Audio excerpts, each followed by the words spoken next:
नमस्कार, मैं गोविंद। विश्व भूख सूचकांक यानी ग्लोबल हंगर इंडेक्स की रिपोर्ट आ गई है दोस्तों।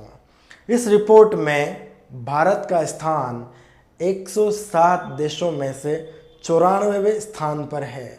ये तो बुरी खबर है ही है, लेकिन इससे ज़्यादा बुरी खबर हमारे देश के लिए ये है कि इस इंडेक्स में, इस सूची में भारत के जो प्रमुख पड़ोसी देश है, वो चाहे मित्र हो चाहे शत्रु हो, सभी का स्थान भारत से ऊंचा है।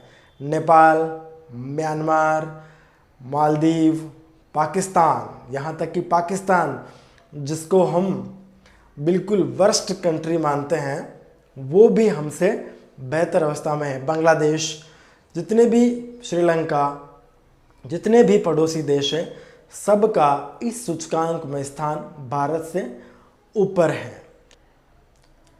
इस रिपोर्ट से भारत को बड़ा गहरा धक्का लगा है।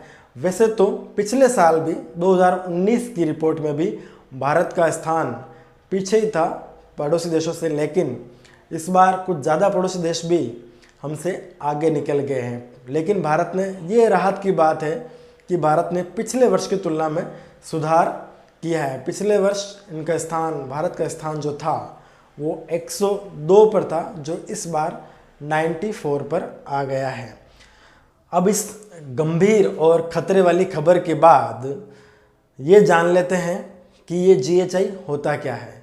GHI यानी ग्लोबल हंगर इंडेक्स, जिसे हिंदी में विश्व भूख सूचकांक भी कहते हैं, एक ऐसा उपकरण है जो विश्व स्तर पर और देशों के आधार पर अपने कुछ मापदंडों यानी पैमानों के आधार पर ये निर्धारित करता है कि किस देश में ज़्यादा भूखमरी है और किस देश की स्थिति अच्छी है। ये GHI 2006 में बनाया गया। शुरुआत में इसका जो प्रारंभ है वो अमेरिका स्थित अंतर्राष्ट्रीय खाद्य नीति अनुसंधान संस्थान यानी IFPRI, international food policy and research institute, और जर्मनी में स्थित वेल्ट हंगर हिल्फा नामक संस्थान यानी विश्व भूख सहायता संस्थान, इन दो संस्थानों ने इसकी शुरुआत करी थी। लेकिन 2007 में इसमें एक आयरिश यानी आयरलैंड का NGO कंसर्न वर्ल्ड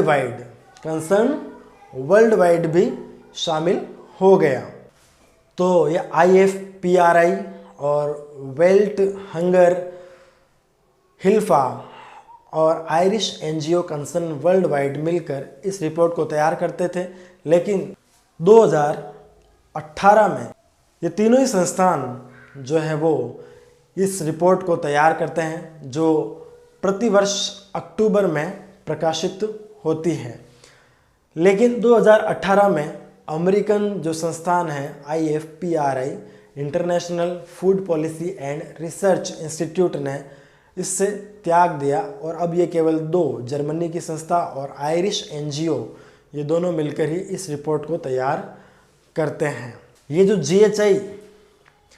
जो GHI रिपोर्ट तैयार होती है, ये 4 पैमानों पर तैयार होती है दोस्तों। पहला है कुपोषण, दूसरा है शिशु मृत्यु दर, तीसरा है उम्र के हिसाब से वजन में कमी, और चौथा है बच्चों की वृद्धि में रोक।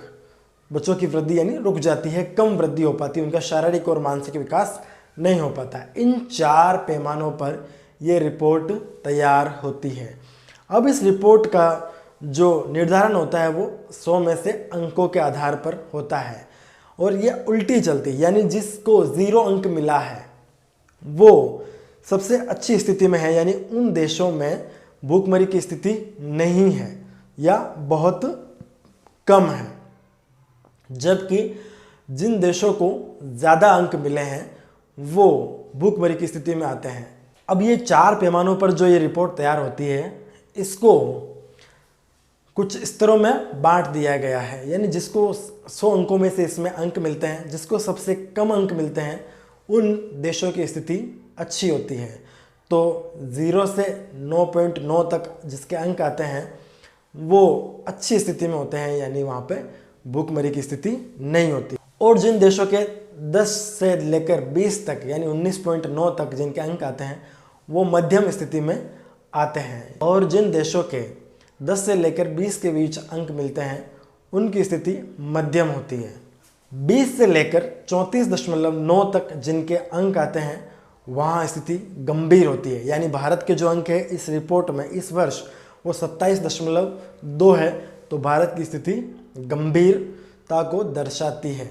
इससे पिछली बार भारत का जो 2019 की रिपोर्ट में भारत के जो अंक थे वो 30.3 थे, यानी वो और भी ज़्यादा बुरी स्थिति थी। इस बार थोड़ा सुधार हुआ है। 34.9 से जो 50 तक अंक हासिल होते हैं किसी देश को, तो वो स्थिति को दर्शाता है, खतरनाक स्थिति को दर्शाता है। और यदि किसी देश के 50 से ज़्यादा अंक आ जाते हैं इस रिपोर्ट में, तो इसका मतलब है बेहद खतरनाक स्थिति उस देश की हो गई है। तो भारत की वर्तमान में जो स्थिति है वो बड़ी गंभीर है। और सोचनीय बात यह है कि पिछले कुछ दिनों पहले ही एक रिपोर्ट आई थी कि प्रति व्यक्ति आय में भी बांग्लादेश भारत से आगे हो गया है 2020 में। और अभी ये एक और रिपोर्ट है जिसमें पड़ोसी देशों ने भारत से बेहतर प्रदर्शन किया है।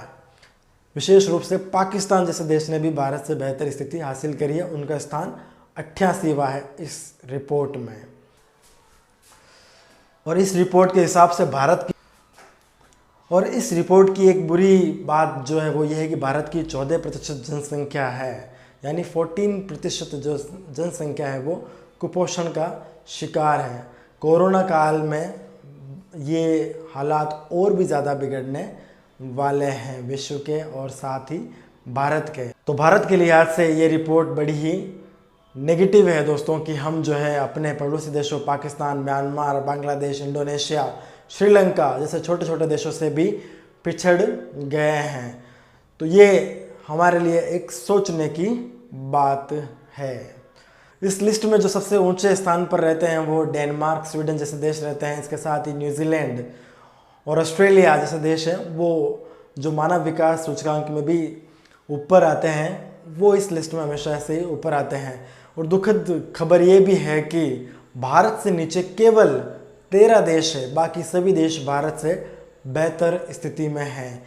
यह हमारे देश और हमारे देश की जनता, सरकार सबके लिए एक चिंतनीय या बड़ा ही क्रिटिकल मुद्दा है कि देश में कुपोषण और भूखमरी की स्थिति, यह हमारे लिए बड़ा ही एक चिंतनीय मुद्दा है कि हमारे देश में भूखमरी की स्थिति जो है वो गंभीर स्थिति में पहुंच चुकी है। अभी तो कोरोना काल का इस पर क्या असर होगा ये आगे आने वाला वक्त बताएगा।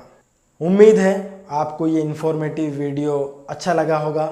अच्छा लगा हो तो लाइक कीजिए, और नहीं लगा हो तो ऑब्वियसली डिसलाइक कीजिए, और कमेंट बॉक्स में आपके कमेंट लिखिए। थैंक यू, धन्यवाद।